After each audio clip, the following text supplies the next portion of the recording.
عطا فرمائے۔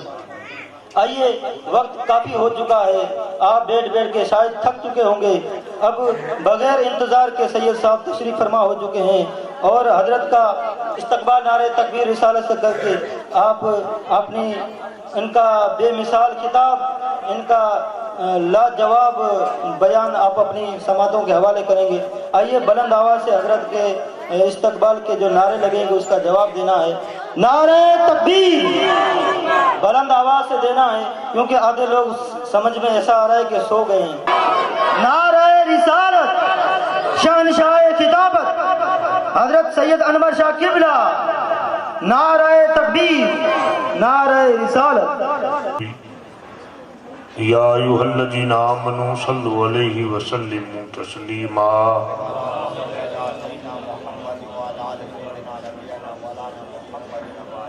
اللہم صلی علی سیدنا، صلاۃ و سلام علیک یا حبیب اللہ صلی اللہ تعالی علیہ وسلم۔ اللہ کی عطا کردہ توفیق اور اس کے حبیب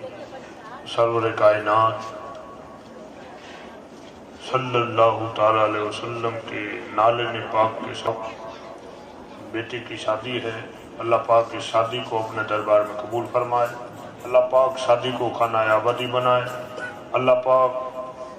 ہم سب حاضر ہیں دعائیں دینے کے لیے، اللہ پاک ہم سب کی حاضری کو قبول فرمائے۔ اللہ پاک جس بیٹی کی شادی ہے اس کی شادی میں اور اللہ پاک اس کے گھر میں محبت عطا فرمائے اور اللہ پاک انہیں نیک صالح اولاد عطا فرمائے۔ آنے والی اس کی ساری زندگی سیرت مصطفیٰ کے مطابق ہو اور اس کے گھر میں ہمیشہ خوشیاں آئے۔ جھولی میں اگر ٹکڑے تمہارے نہیں ہوتے،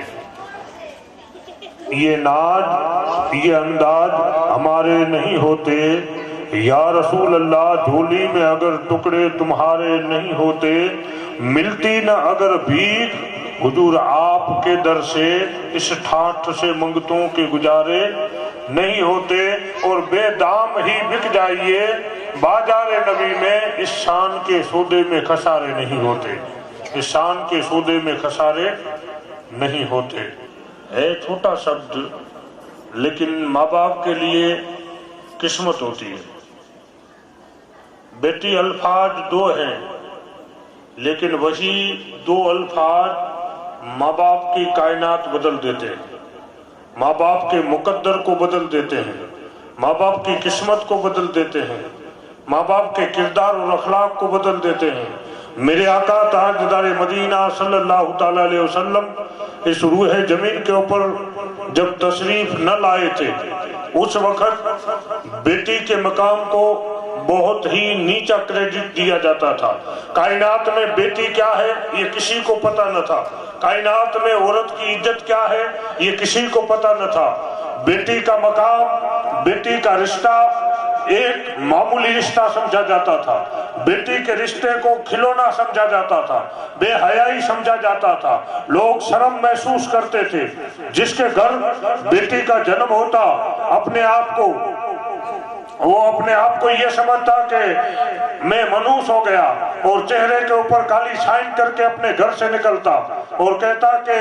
میرا چہرہ کالا کر دیا جائے، اور عورت اپنی کوکھ کو اپنے خاوند سے چھپاتی کہ وہ دیکھ نہ لے۔ جب باپ بیٹی کو جنمتے دیکھ لیتا تو بیٹی کو اپنے ہاتھوں سے مار دیتا۔ ایک ایک باپ نے تاریخ میں آتا ہے 70 بیٹیوں کو اپنے ہاتھوں سے زمین کے اندر غرق کر دیا۔ اسے رحم جیسی کوئی چیز نہ تھی، اسے کرم جیسی کوئی چیز نہ تھی، اس میں حیا جیسی کوئی چیز نہ تھی۔ اس کی حیا مر گئی تھی، اس کی شرم مر گئی تھی۔ اپنے ہاتھوں سے تھوڑا ہی کو بڑھا دینا، اپنے ہاتھوں سے اپنی بیٹی کو دفنا دیتا تھا۔ آج ہم بات کرتے ہیں میری بیٹی میرا جگر ہے، میری بیٹی میرا غرور ہے، میری بیٹی میرا وقار ہے، میری بیٹی میری عزت ہے، میری بیٹی میری آبرو ہے، میری بیٹی میری چھت ہے، میری بیٹی میری خوشی ہے، میری بیٹی میری رونق ہے، میری بیٹی میری کائنات ہے، میری بیٹی میری زندگی ہے، میری بیٹی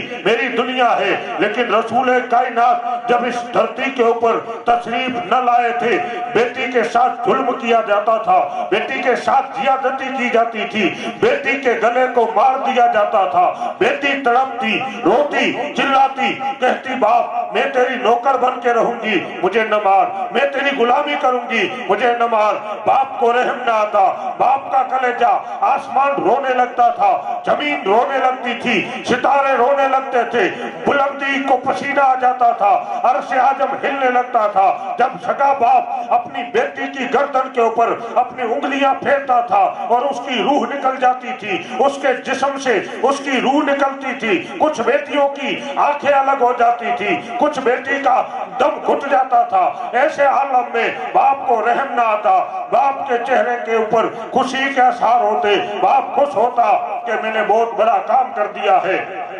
آج میں اپنی بیٹی کو مار کے آیا ہوں۔ خوش نصیب سمجھتا تھا اپنے آپ کو، عورت کی کوئی عزت نہ تھی، عورت کی کوئی ویلیو نہ تھی۔ ایک سگا بیٹا اپنی ماں کے ساتھ زنا کرنا اس کو حیا سمجھتا تھا، اس کو آبرو سمجھتا تھا، اس کو عزت سمجھتا تھا، ماں کی کوئی قدر نہ تھی۔ ایک شوہر اپنی بیوی کو نوکر سمجھتا تھا، اپنی بیوی کو بے حیا سمجھتا تھا، بے آبرو سمجھتا تھا، اس کی عزت کی کوئی ویلیو نہ تھی۔ بھارت کے اندر جب رسول پاک اس دھرتی کے اوپر تشریف نہ لائے تھے، ہندوستان کا یہ قاعدہ تھا کہ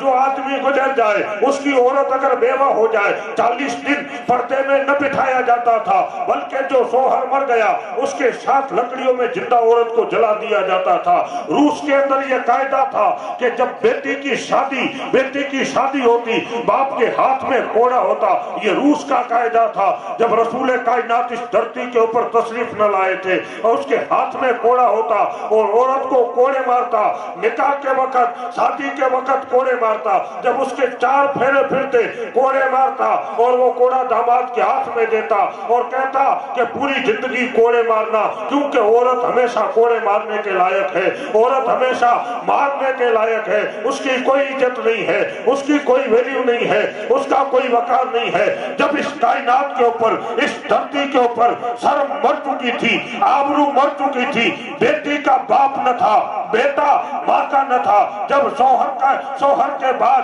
عورت کی کوئی عزت نہ تھی، عورت کی کوئی ویلیو نہ تھی، اس دھرتی کے اوپر جب بیٹی کو مارنے والے باپ جب اپنے آپ کو منوس سمجھتے تھے، اپنے چہرے کے اوپر کالی شائی، جب بیٹیاں رونے لگی، مائیں چلانے لگی، جب بیویاں چلانے لگی، جب وہ بیوائیں چلانے لگی، ان کی آبرو جانے لگی، انہوں نے سسکتی ہوئی آواز سے رسول اللہ صلی اللہ علیہ وسلم کو پکارا، مولا کی بارگاہ کے اندر آہو جاری آہو بکا کرنے لگی۔ اللہ تبارک و تعالیٰ نے ان مایوس بیٹیوں کی اور مایوس ماں کی آواز